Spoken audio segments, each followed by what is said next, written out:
안식일에 손이 오그라든 사람을 고치시다. 예수님께서 다시 회당에 들어가셨는데 그곳에 한쪽 손이 오그라든 사람이 있었다. 사람들은 예수님을 고발하려고 그분께서 안식일에 그 사람을 고쳐주시는지 지켜보고 있었다.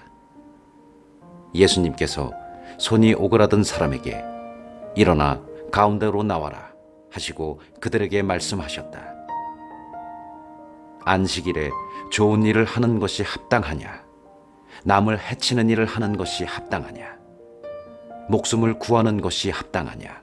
죽이는 것이 합당하냐? 그러나 그들은 입을 열지 않았다. 그분께서는 노기를 띠시고 그들을 둘러보셨다. 그리고 그들의 마음이 완고한 것을 몹시 슬퍼하시면서 그 사람에게 손을 뻗어라 하고 말씀하셨다. 그가 손을 뻗자 그 손이 다시 성하여졌다. 바리사이들은 나가서 곧바로 헤로데 당원들과 더불어 예수님을 어떻게 없앨까 모의를 하였다. 군중이 호숫가로 모여들다. 예수님께서 제자들과 함께 호숫가로 물러가셨다. 그러자 갈릴레아에서 큰 무리가 따라왔다.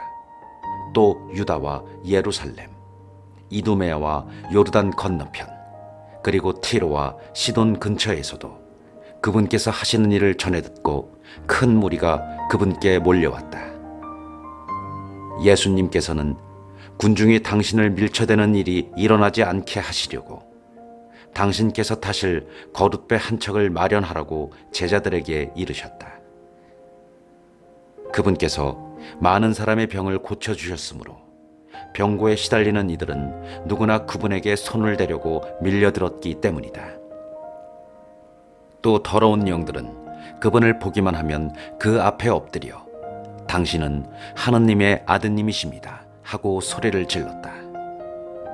그러나 예수님께서는 그들에게 당신을 사람들에게 알리지 말라고 엄하게 이르곤 하셨다.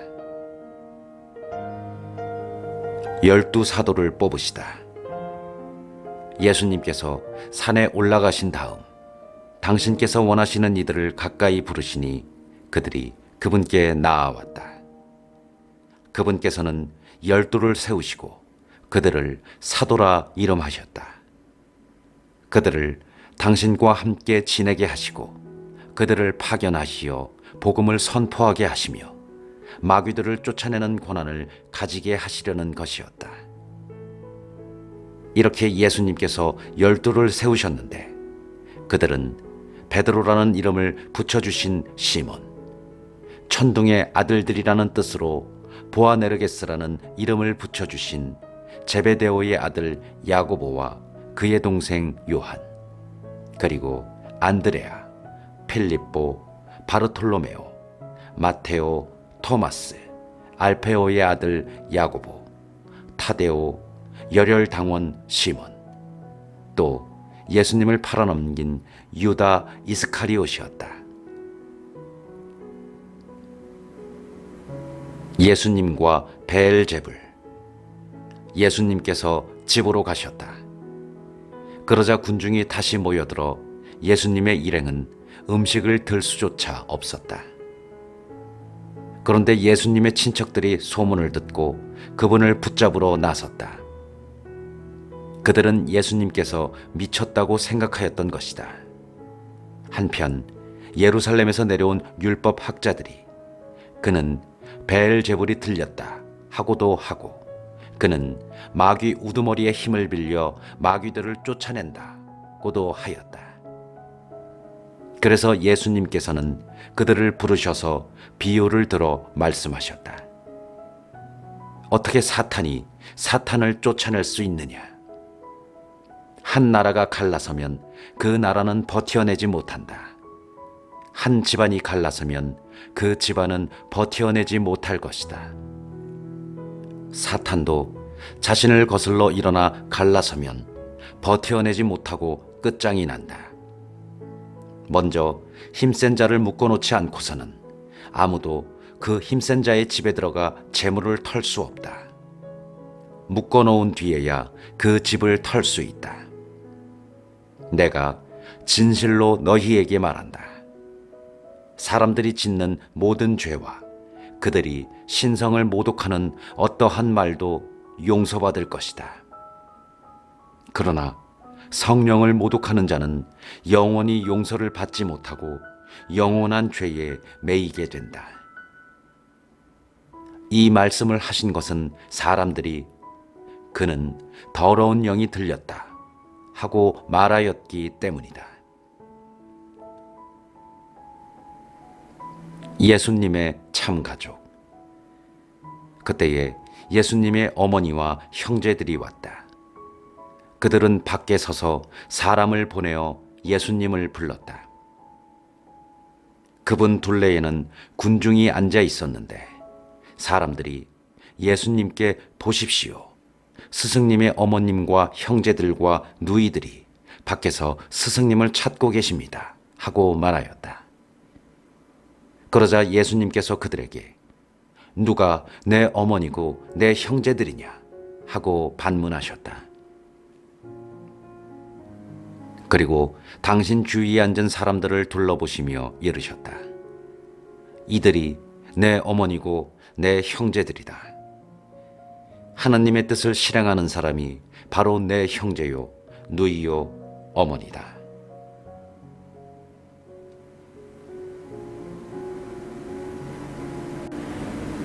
씨 뿌리는 사람의 비유. 예수님께서 다시 호숫가에서 가르치기 시작하셨다. 너무 많은 군중이 모여들어 그분께서는 호수에 있는 배에 올라 앉으시고 군중은 모두 호숫가 무태 그대로 있었다. 예수님께서 그들에게 많은 것을 비유로 가르치셨다. 그렇게 가르치시면서 말씀하셨다. 자, 들어보아라. 씨 뿌리는 사람이 씨를 뿌리러 나갔다. 그가 씨를 뿌리는데 어떤 것은 길에 떨어져 새들이 와서 먹어버렸다. 어떤 것은 흙이 많지 않은 돌밭에 떨어졌다. 흙이 깊지 않아 싹은 곧 돋아났지만 해가 솟아오르자 타고 말았다. 뿌리가 없어서 말라버린 것이다.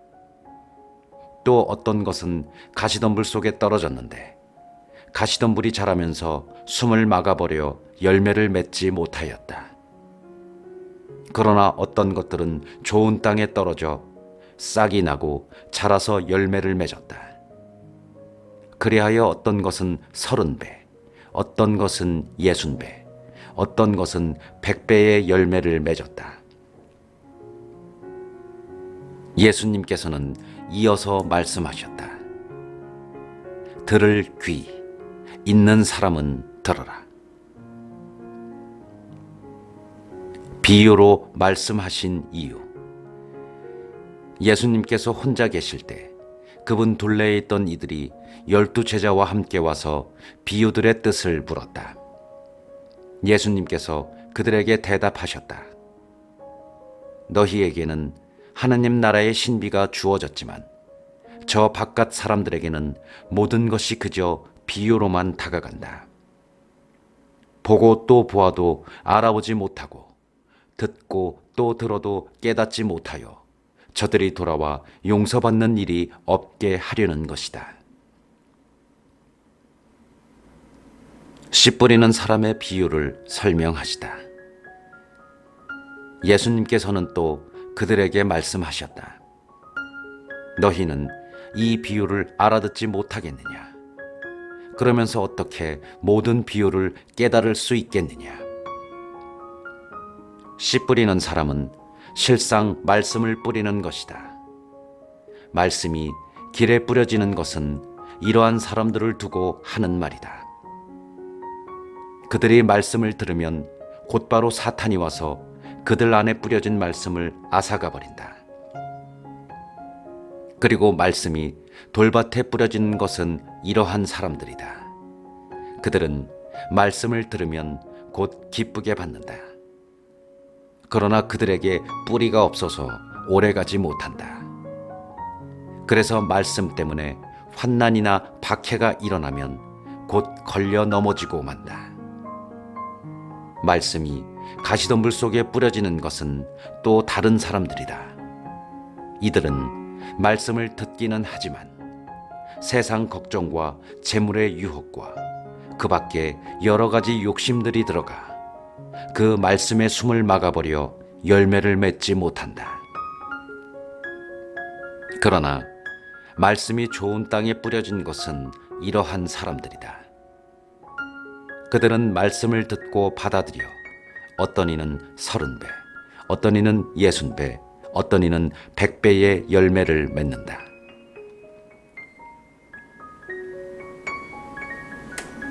등불의 비유. 예수님께서는 또 그들에게 말씀하셨다. 누가 등불을 가져다가 함지 속이나 침상 밑에 놓겠느냐? 등경 위에 놓지 않느냐? 숨겨진 것도 드러나기 마련이고 감추어진 것도 드러나게 되어 있다. 누구든지 들을 귀가 있거든 들어라. 예수님께서 다시 그들에게 말씀하셨다. 너희는 새겨들어라. 너희가 되어서 주는 만큼 되어서 받고 거기에 더 보태어 받을 것이다. 정녕 가진 자는 더 받고 가진 것 없는 자는 가진 것마저 빼앗길 것이다. 저절로 자라는 씨앗의 비유. 예수님께서 또 말씀하셨다. 하느님의 나라는 이와 같다. 어떤 사람이 땅에 씨를 뿌려 놓으면 밤에 자고 낮에 일어나고 하는 사이에 씨는 싹이 터서 자라는데 그 사람은 어떻게 그리 되는지 모른다.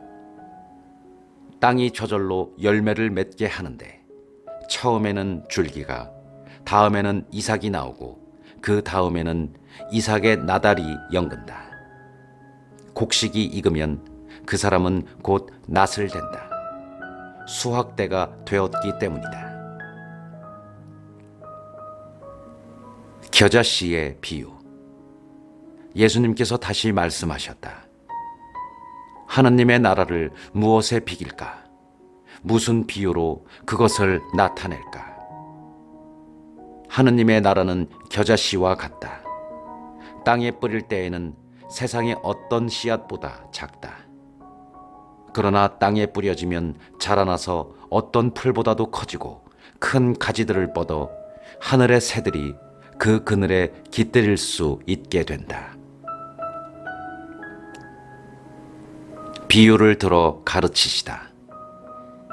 예수님께서는 그들이 알아들을 수 있을 정도로 이처럼 많은 비유로 말씀을 하셨다. 비유를 들지 않고는 그들에게 말씀하지 않으셨다. 그러나 당신의 제자들에게는 따로 모든 것을 풀이해 주셨다. 풍랑을 가라앉히시다. 그날 저녁이 되자 예수님께서 제자들에게 호수 저쪽으로 건너가자 하고 말씀하셨다. 그래서 그들이 군중을 남겨둔 채 배에 타고 계신 예수님을 그대로 모시고 갔는데 다른 배들도 그분을 뒤따랐다. 그때에 거센 돌풍이 일어 물결이 배 안으로 들이쳐서 물이 배에 거의 가득 차게 되었다. 그런데도 예수님께서는 고물에서 베개를 베고 주무시고 계셨다. 제자들이 예수님을 깨우며 스승님, 저희가 죽게 되었는데도 걱정되지 않으십니까? 하고 말하였다. 그러자 예수님께서 깨어나시어 바람을 꾸짖으시고 호수더러 잠잠해져라, 조용히 하여라 하시니 바람이 멎고 아주 고요해졌다. 예수님께서는 그들에게 왜 겁을 내느냐? 아직도 믿음이 없느냐? 하고 말씀하셨다. 그들은 큰 두려움에 사로잡혀 서로 말하였다. 도대체 이분이 누구시기에 바람과 호수까지 복종하는가?